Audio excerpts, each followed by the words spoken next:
इस लेक्चर में हम लोग बात करने वाले हैं पावर के बारे में, मतलब शक्ति, इलेक्ट्रिक पावर के बारे में बात करने वाले हैं, मतलब विद्युत शक्ति के बारे में बात करने वाले हैं।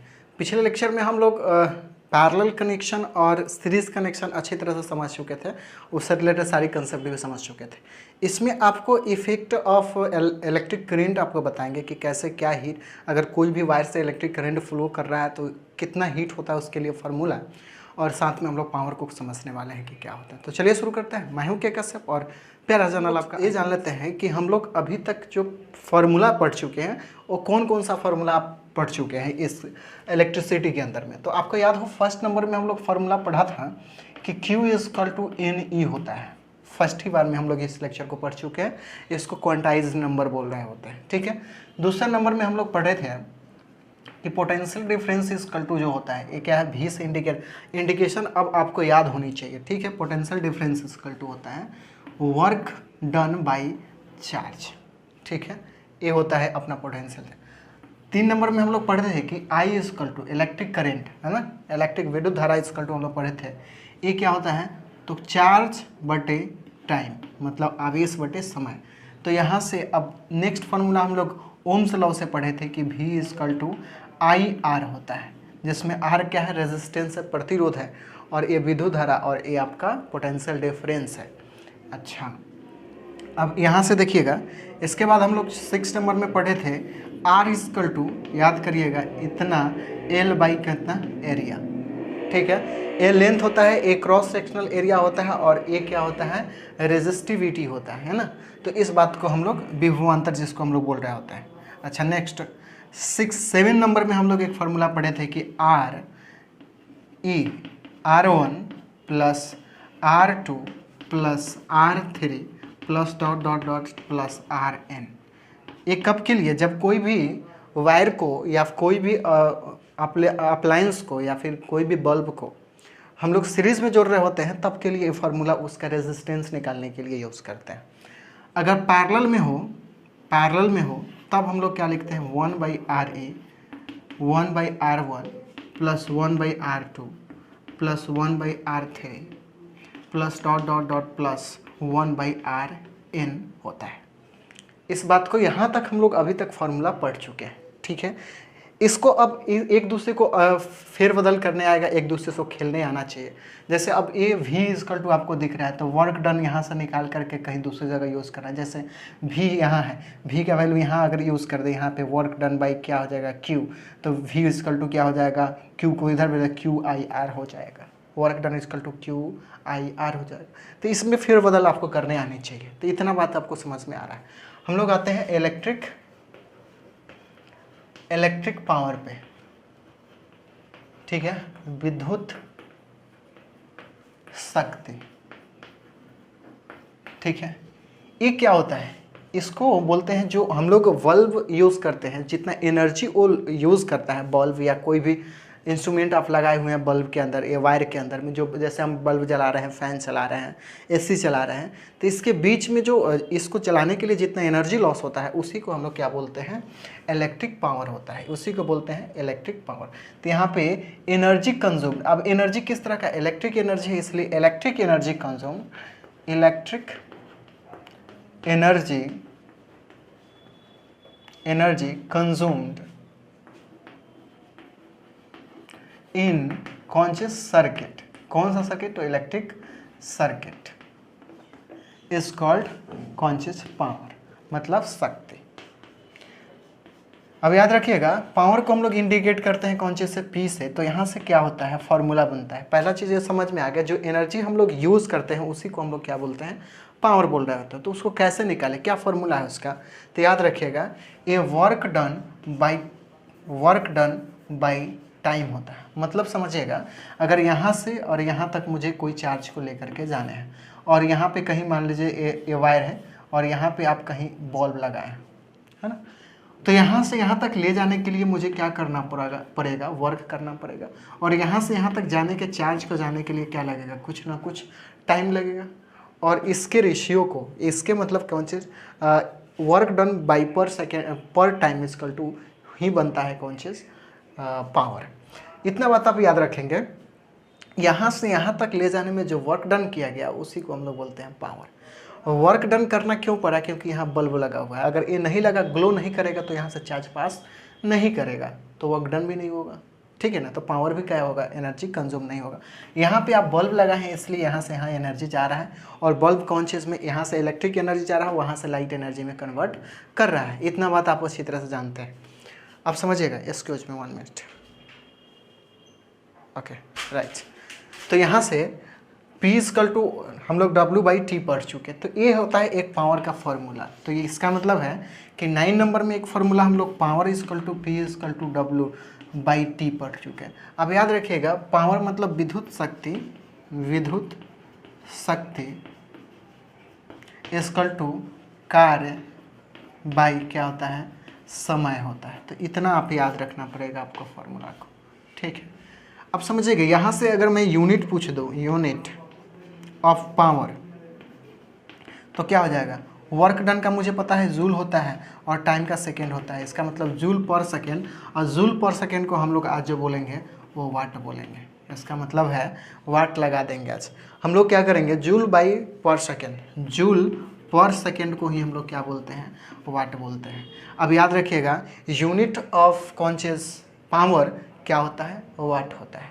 इतना तो याद रखिएगा। ये कौन चीज़ में है? तो एएसआई में। कोई दिक्कत नहीं होनी चाहिए। अब कभी पूछेगा आपसे, ये दिमाग में जरूर रखिएगा, 1 वाट इक्वल टू, तो 1 जूल पर सेकेंड, 1 जूल पर सेकेंड। ये इंपॉर्टेंट बात आपके लिए होना चाहिए, ठीक है। इतना समझ में आएगा। अब इसी से हम लोग क्या करते हैं? यूनिट यूज़ करते हैं। तो यूनिट क्या होता है? देखिएगा, वाट इक्वल टू, तो ये वाट तो यूनिट नहीं होता है। वाट को हम लोग कौन से W से इंडिकेट करते हैं, ठीक है ना। और किलो वाट, किलो एक के से किलो और W से वाट, किलो वाट। जैसे यहाँ किलो क्यों लगा दिए? जब आपको पता है milli, centi, decimetre, deca, hecto, kilometre. अब यहाँ मीटर के जगह क्या कर दीजिए? वाट लगा दीजिए। तो यहाँ वाट, तो यहाँ क्या हो जाएगा? वाट। यहाँ से अगर बोलना हो तो ये क्या हो जाएगा? मिली वाट, देसी वाट, डेका वाट, वाट, देसी वाट, यहाँ डेका वाट, हेक्टो वाट, और यहाँ किलो वाट। तो इस किलो वाट को मैं यहाँ पे लिखा हूँ।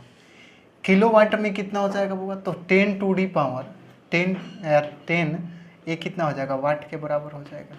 इसका मतलब 10 टू दी पावर 3 W के बराबर हो जाएगा, वाट के बराबर हो जाएगा। 1 किलो वाट इक्वल टू, लेकिन इसको हम लोग यूनिट नहीं करते हैं। 1 यूनिट इक्वल टू आपको होता है kilowatt our.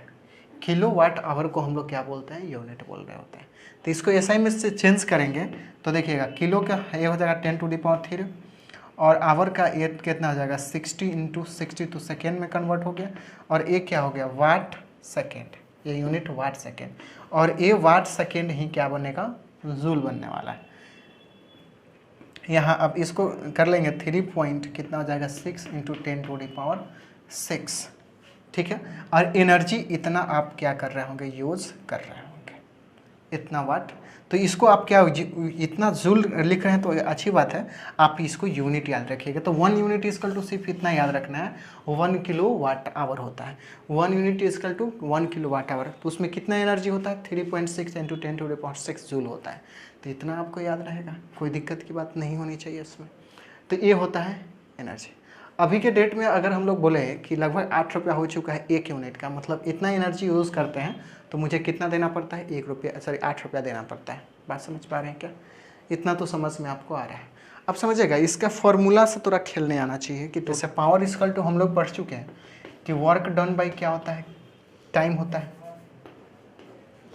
Work done by क्या होता है? टाइम होता है। अब यहाँ से देख लीजिएगा, वर्क डन का यहाँ से अगर फॉर्मूला यहाँ से निकाल लें तो वी क्यू हो जाएगा क्या? तो यहाँ से वी क्यू बाई कितना? टी, इसको वी क्यू बाई टी लिख सकते हैं क्या? और यहाँ से पी इक्वल टू वी, और इसको आई लिख सकते हैं क्या? तो यहाँ से एक और फार्मूला ऐसा भी आपको लिखा हुआ मिलेगा, वी आई। जब ए मिलेगा तो इसको और भी और फॉर्म चेंज कर सकते हैं, गौर करना। यहाँ से V equal to I R है क्या? तो यहाँ वी इक्वल टू क्या लिख सकते हैं? आई आर इंटू आई। तो ये कितना हो जाएगा? आई स्क्वायर आर। तो यहाँ से पावर का फॉर्मूला ये भी हो सकता है कितना? आई स्क्वायर इंटू आर। इतना ही नहीं, आप सोचिए, यहाँ से वी आई है अगर v के जगह पे आप नहीं रख के r का वैल्यू यहाँ से निकाल लें तो v बाई क्या हो जाएगा, सॉरी i का वैल्यू निकालें तो v बाई r हो जाएगा। तो i के जगह डाल दीजिए तो v बाई कितना हो जाएगा r, और v स्क्वायर बाई कितना हो जाएगा r। तो ये भी एक फार्मूला हो गया, v स्क्वायर बाई r। तो ये सारी फार्मूला से आपको एक दूसरे को चेंज करने आने चाहिए। अगर एक कंसेप्ट क्लियर हो गया तो आपका न्यूमेरिकल भी आसानी से होगा। क्वेश्चन में कहा है कि electric bulb is connected to a 220 volt generator.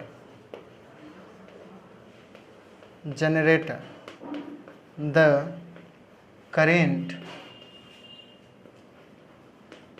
is 0.5 ampere. What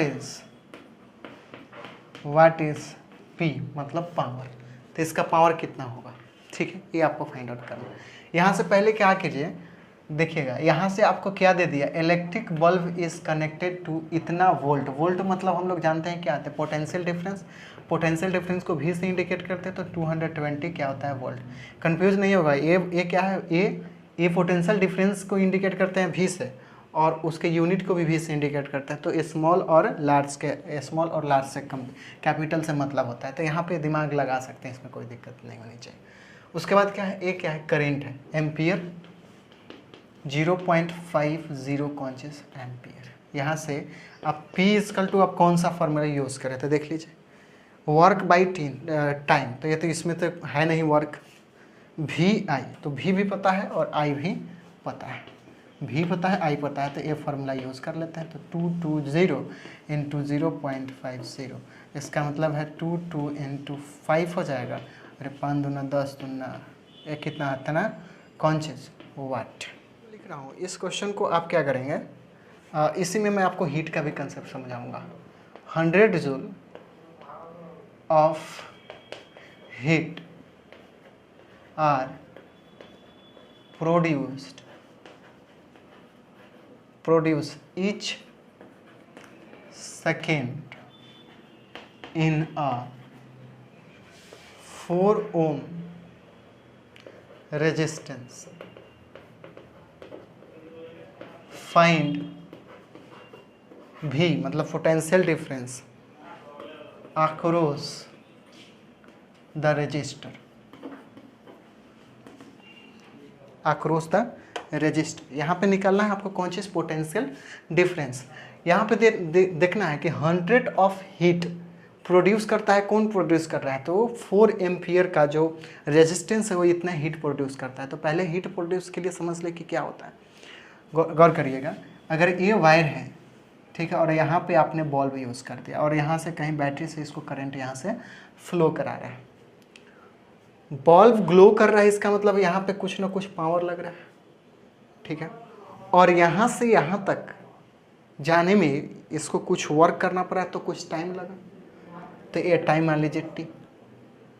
अगर नॉर्मल सा दिमाग लगाइए, ये एक बल्ब अगर यूज़ किए तो ये हीट थोड़ा धीरे धीरे होगा। अगर एक ही में एक और बल्ब यूज़ कर दें तो और जल्दी हीट होगा। 3 को बल्ब यूज़ कर दें तो और जल्दी हीट होगा।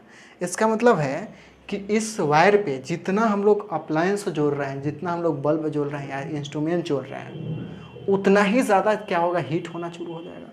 इसका मतलब है कि ये किससे रिलेटेड हो रहा है, हीट, पावर से।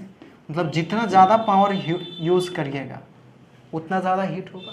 तो ये हो गया कॉन्शियस पावर। और ये भी तो डिपेंड करेगा कितना टाइम के लिए यूज़ कर, सेकेंड के लिए करेंगे तो हीट होगा ही नहीं, तो ज़्यादा टाइम के लिए यूज़ करिए तो ये क्या हो जाएगा, हीट हो जाएगा। इसका मतलब ये टाइम के इनटू के बराबर, ये होता है हीट। मतलब T टाइम के लिए अगर इतना वर्क किया जाए तो इतना हीट, अगर ये क्या हो जाएगा, ये जो वायर है इतना हीट हो जाएगा, फिर इंस्ट्रूमेंट है इतना हीट हो जाएगा। तो ये फार्मूला आपके पास हो जाता है। हीट को हम लोग कॉन्शियस H से इंडिकेट करेंगे, PT। और यहाँ से देखिए हीट का यहाँ से फार्मूला VI यूज़ करते, VIT भी हो जाएगा। और यहाँ से तो यहाँ से लिख दे, क्या यहाँ पे लिख हूँ 10 नंबर फार्मूला अपने पास, हीट इक्वल टू क्या हो जाएगा, तो PT, P मतलब पावर, T मतलब कॉन्शियस, P क्या है पावर और टाइम t है, तो या फिर VIT, और यहाँ से ए VIT उस फार्मूला को भी यूज़ कर देते हैं p के जगह, I² R इंटू टी, तो I² IT भी हो जाता है, इस फार्मूला का यूज़ कर देता हूँ, I² R कितना हो जाता है, t हो जाता है। तो डिफरेंट फार्मूला अपने पास क्या हो जाता है, मिल जाता है। तो इससे खेलने आपको आना चाहिए। तो अभी तक हम लोग 10 फार्मूला यहाँ से क्रिएट कर लिया। इस क्वेश्चन में आपको क्या दे दिया कि इतना जूल हीट प्रोड्यूस कर रहा है, मतलब यहाँ हीट आपको दे दिया कि कितना 100 जूल है, ठीक है। रेजिस्टेंस कितना दे दिया, तो 4 ओम दे दिया, 4 ओम का रेजिस्टेंस, यहाँ पे देख लीजिए। फाइंड करना है कौन चीज़, पोटेंशियल डिफरेंस। अब यहाँ से हीट का फार्मूला चेक करिए, यहाँ हीट इक्वल टू अपने पास फार्मूला बहुत सारे हैं। यहाँ आर और भी चेक करिए कहाँ दिया हुआ है, किसी में दिया हुआ है आर और भी, नहीं है क्या, कहीं तो होना चाहिए। एक तो फार्मूला कम से कम आर भी वाला तो क्रिएट कर लेना चाहिए। एक क्या है, I² RT, तो यही यूज कर लेते हैं, I² R कितना t। अच्छा, टाइम कितना लगा पर सेकेंड कहाँ है कि कितना 1 सेकेंड में इतना क्या करता है, हीट एनर्जी यूज़ करता है। इसका अंदर हीट हमको 100 पता चल गया है, और I² I मुझे पता नहीं है, और अच्छा भी निकालना, भी नहीं है तो भी वाला फार्मूला यूज़ करें, VIT, इसको यूज़ करेंगे, ज़्यादा बेटर होगा। VIT, t तो मुझे पता है 1 सेकेंड, इतना जूल VI, ठीक है। अब इसको देखो तो VI ये क्या है, पावर है क्या, तो ये तो मुझे पावर चल रहा है कि ये कुछ पावर है, ठीक है। मतलब P = VI। अब देखना यहाँ से मुझे किसी तरह I निकालना है, ठीक है, तो V को यहाँ से रिड्यूस करना पड़ेगा। तो यहाँ से देखिए तो I = नहीं, यहाँ से I V क्या हो जाएगा, R हो जाएगा, V कितना R हो जाएगा। I निकालना है तो V का फार्मूला यूज़ करिए ना, V का फार्मूला IR हो जाएगा क्या, IR इंटू कितना I, तो P = कितना I² इंटू R, और यहाँ P देखिए तो यहाँ से 100 है क्या, ये हो गया 100, I² पता नहीं, और ये R मुझे पता है 4 ओम दिया हुआ है आपको यहाँ से। तो यहाँ से एक कितने जा, 4 2 जा और 4 5 जा, तो I = कितना हो जाएगा 5। इसका मतलब मुझे I पता चल गया 5, तो यहाँ से 100 V इंटू I 5, और एक कैंसिल होकर V = कितना हो जाएगा, तो 20 कौन चीज़ वोल्ट। ऐसे हम लोग यूज़ करना पड़ेगा, फार्मूला से खेलने आना चाहिए आपको। आई होप इतना कहानी आपको अच्छा लगा होगा।